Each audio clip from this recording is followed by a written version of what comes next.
자, 여러분, 이번에는 5강 문제풀이 한번 시작해 보겠습니다. 자, 페이지는 56쪽이고요. 1번부터 시작할게요. 자, 기본 문제 1번입니다. 다음을 주장한 고대 동양 사상가가 강조하는 삶의 태도로 가장 적절한 것은, 자, 성인은 어느 것도 억지로 함이 없음이라고 해서 무위적 무위라는 일에 머물러 있고 말없는 교화를 행한다. 만물이 어떤 것을 일으켜도 말하지 않고 내놓아도 있다고 하지 않는다. 라고 하네요. 자, 무위를 강조하니까 노자이거나 장자인데 여기서 노자이거든요. 근데 이제 크게 여러분 뭐 누군지 구분하지 못하셔도 도가사상이구나 라는 것만 알아도 문제 충분히 풀 수 있습니다. 자, 1번 볼게요. 인과 의의 실천을 통해 덕을 실현해야 된다. 이거 유교적 관점이네요. 자, 2번 무지와 무욕에서 벗어나 본성의 변화를 추구해야 된다. 자, 노자는 무위자연, 네, 억지로 하는 것이 없이 자연 그대로 타고난 바대로 살아가야 된다라고 했기 때문에 본성의 변화를 추구? 네, 아니다. 그리고 무지와 무욕에서 벗어나? 아니죠. 인위와 비자연적인 욕구에서 벗어나는 거지 무욕에서 벗어나라? 네, 말이 안 되죠. 3번 성인의 가르침에 따라서 분별적 지식을 쌓아가야 한다. 분별적 지식을 쌓으면 안 된다. 4번 인위를 가하지 않은 자연 그대로의 질서를 따라야 한다. 네, 답이네요. 인위를 가하지 않은 자연 그대로의 질서, 무위자연. 네, 답은 4번인데 5번 볼게요. 반복된 윤회를 끊고 갑자기 웬 윤회? 해탈에 이르는 삶을 추구해야 된다. 네, 이거 뭔가요? 불교적 관점이다. 그죠? 갑자기 불교의 얘기가 나왔어요. 그래서 틀렸다. 답은 4번이 되겠습니다. 자, 2번 갈게요. 다음을 주장한 고대 사상가의 입장으로 가장 적절한 것은 고대 사상가. 자, 덕을 지니고 조화된 마음을 기르면서 천하에 순응하는 사람을 진인이라 부른다. 자, 지금 우리가 뒤에 읽어보지 않아도 진인이 나왔습니다. 그럼 누군가요? 네, 장자, 지진신, 천성 해서 장자가 제시한 이상적 인간상 진인이 나왔네요. 네, 여러분 누군지 알더라도 여기서 체크는 하고 뒤에까지 한번 읽어보시면 이 사상가의 입장을 이해하는데 굉장히 도움이 되는 그 핵심적인 내용들로만 이 제시문을 구성하기 때문에 읽어두시면 좋겠습니다. 저는 마지막을 볼게요. 그래서 그의 변화는 자연을 따르기만 한다. 이러한 사람이 옛날의 진인이다. 자연스러움으로써 인간을 대하지 인위적인 것으로 자연의 변화에 참견하지 않는 사람이 누구다? 진인이다. 네. 그래서 제시문 볼게요. 가장 적절한 것은입니다. 1번. 인간의 본성은 학습을 통해 변화시켜야 된다. 본성 변화가 자꾸 나오네. 네, 틀렸죠. 2번. 인간의 본성은 도덕적 주체인 하늘에서 기인한다. 도덕적 주체? 3번. 인간의 본성을 현명한 사람이라는 뜻이네요. 인간의 본성을 현명한 이의 가르침으로 이끌어야 한다. 현명한 사람의 가르침으로써 인간의 본성을 이끌어야 한다. 이런 현명한 이의 가르침? 이거 유위를 얘기하는 건 아닌지 좀 표현이 애매한데요. 나머지 보고 올게요.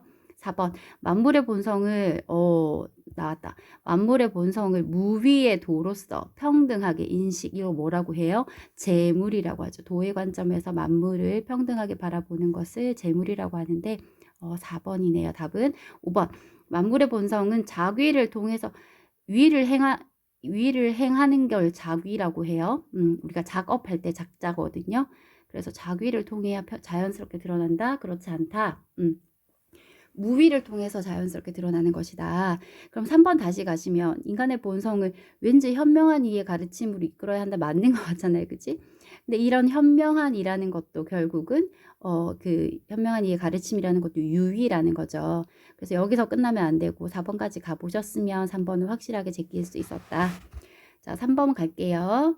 3번 다음을 주장한 고대 동양 사상가의 입장으로 옳은 것. 네, 옳은 것만을 고른 것은 자, 최상에 서는 물과 같다. 누굽니까? 네, 노자. 상선 약수에 대한 얘기네요. 그래서 쭉 읽어보시고 우리는 바로 보기를 보겠습니다. 자, 도는 자연 만물의 법칙으로서 움직임과 작용이 없다? 아니죠. 도는 만물의 근원이자 그 다음에 생성 변화의 법칙이다라고 했습니다. 도는 만물에 다 깃들어 있는 거거든요. 그래서 움직임과 작용이 없는 것이 아니다. 그래서 지금 제낄 수 있고요. 니은 자연의 이치를 바탕으로 만물의 우열을 구분? 아니죠. 재물인데 여러분 재물은 장자만 얘기했는데 라고 할 수 있는데 굳이 서로 다른 얘기를 한 게 없어요. 장자는 노자가 하지 않았던 부분에 있어서 노자의 관점에서, 그러니까 노자의 관점을 바탕으로 도가 사상을 바탕으로 해서 조금 더 세분화시켜서 수양 방법에 대해서 얘기했을 뿐이지 노자의 생각에 나는 그건 아니라고 생각해 이렇게 말한 적 없습니다. 그래서 사실은 이 제시문을 보시면서 제가 계속 얘기하지만 노자인지 장자인지 구분 안 하셔도 된다. 네, 라는 얘기를 계속 드리고 있고 제시문을 보면서 도가 사상의 관점에서 이제 선지 제거만 해주셔도 돼요. 그래서 네, 다시 보면 예의를 멀리할 때 오히려 백성은 도와 덕에 가까워진다. 그렇지. 예의라는 인위적인 규범을 멀리할 때 백성은 도와 덕에 더 가까워진다. 네, 이거 맞네요. 그 다음에 백성을 무지의 상태에 있게 하는 정치를 추구해야 된다. 그렇지. 네, 무욕. 무욕한 상태로 무욕한 상태로 살아가게 하는 정치가 바로 무위지치라고 하죠. 네. 그래서 답은 드르 해서 5번이 되겠습니다. 자, 이제 4번인데요. 다음을 주장한 고대 동양 사상가의 입장으로 옳은 것은 덕을 지니고 있는 사람은 자기가 덕을 지닌 것을 알지 못한다. 하물며 도를 터득한 사람이 어떻겠는가. 옛날에는 자연의 공로는 있고 자기 능력만을 믿는 것을 자연으로부터 도망쳐 형벌을 받는 자라고 말했다. 성인은 그가 편안히 지낼 곳에 편안히 지내며 편안치 않은 곳에서는 편안치 않게 지내는 법이다. 하지만 사람들은 아이고 참 어렵다 그죠? 그래서 지금 여기서 보시면 구체적으로 노자인지 장자인지 모르겠어. 그렇지만 이게 도가사상이라는 것만 알면 되거든요. 도가사상이라는 건 아실 수 있겠습니까 여러분? 결국은 여기 도를 알기는 쉽지만 그것을 말하지 않기는 어렵다. 알면서도 말하지 않는 것이 자연으로 나아가는 방법이다. 네, 여기서 도가사상이라는 거를 눈치챌 수 있으셔야 됩니다. 자연으로 지금 우리가 지금은 5강 문제만 풀고 있기 때문에 당연히 도가사상이라고 생각하시겠지만 나중에 섞어 놓았을 때 이게 도가사상이라는 걸 아셔야 되잖아요. 그래서 알면서도 말하지 않는 것이 자연으로 나아가는 방법이다.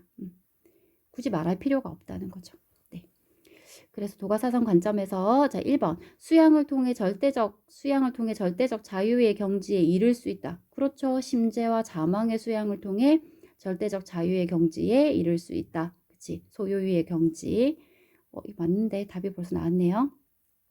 그럼 지금 이 제시문을 보면서 지금 이 내용이 누구일 것 같아요? 장자였구나. 선지를 보고도 우리가 유추할 수 있습니다. 역으로.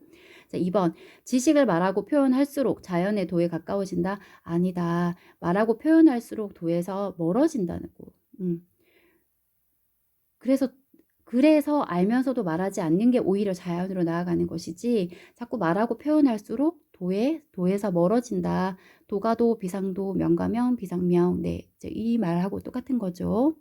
말할 수 있는 도는 이미 우리가 말하고자 하는 그 도가 아니다라는 거죠. 자, 3번. 만물은 도의 측면에서 보면 평등하다라는 게 재물이 나와야 되는데 모두 다르고 차별적이다. 틀렸네요. 4번. 사람의 관점에서 만물을 인식하여 덕을 갖추어야 한다. 아니죠. 도의 관점에서 만물을 인식해야 되죠. 자, 5번. 사회적 안정은 인위적 관습과 제도의 정비로 이런 것 때문에 사회 혼란이 생긴다라고 했습니다. 답은 1번이네요. 자, 그 다음 페이지. 네. 자, 5번입니다. 자, 그림은 서술형 평가 문제와 학생 답안이다. 기억에서 미음 중 옳지 않은 것은입니다. 옳지 않은 것은. 자, 동양사상 가와 나의 특징을 비교하여 서술하시오. 자, 간데요. 도라고 말할 수 있는 도는 참된 도가 아니고 무엇으로 불려지는 이름은 참된 이름이 아니다. 도는 현묘하여. 도라고 말할 수 있는 도는 참된 도가 아니다. 노자가 방금 얘기했던 우리 도가도 비상도. 자, 도를 따라 실천하면 마음은 마치 하늘처럼 밝고 깨끗해진다. 도를 얻은 사람은 하늘로 올라가 신선이 되고 하늘에서 신이 부여하는 그런 직업을 하사할 것이다. 그래서 이거는 도교 사상이네요. 자, 보면 동양사상 가와 나의 입장을 비교해 보면 가는 도가 사상은 도가 사상은 세속적 가치를 초월하면서 동시에 그 안에 내재해 있는 삶의 자세를 강조한 철학이며 맞다 그죠? 자, 니은 인간의 그릇된 인식과 가치관이나 인위적인 규범과 제도가 사회 혼란의 원인이다 라고 보았다. 네, 이 둘 다 맞네요. 자, 나는 도교는 도가 사상을 각각의 입장에 맞게 수용하는 과정에서 전문적 기술이나 기회는 배제한 종교이며 현세적 길과 복을 추구하면서 종교라서 그렇죠. 불로장생과 신선수를 믿었다. 이거 도교 사상의 공통적인 특징이었습니다. 그죠? 자, 가와 나는 공통적으로 우주 자연의 근원인 도를 중심으로 그 이론과 실천 방법을 전개하였다. 맞다. 그죠? 공통점. 그럼 틀린 거는 지금 디귿인데 이거 왜 틀렸을까요? 도교 사상은 생명을 기르는 것, 그걸 뭐라고 했지? 양생을 중요시함으로써 의학기술의 발달에도 기여하고 그 다음에 예술정신의 발달에도 기여했다라고 되어 있었거든요. 그래서 전문적 기술이나 기술과 예술, 기예 이런 것들이 배제한 종교가 아니다. 그래서 답은 디귿 3번이 되겠습니다. 6번 보시면 다음을 주장한 고대 동양사상가의 입장으로 가장 적절한 것은 자, 다스림이 어수룩할수록 백성은 더욱 다스림이 어수룩하다는 건 무위의 다스림을 얘기하는 거죠. 억지로 뭔가 하는 게 없이 자, 백성은 더욱 순박해진다. 무지무욕해진다. 다스림이 꼼꼼할수록 백성은 더욱 결점이 많아진다. 그러니까 막 어떤 규범이나 제도나 질서 같은 것들을 너무 꼼꼼하게 할수록 백성이 더욱더 결점이 많아진다. 그러니까 도가사상의 입장이다. 그죠?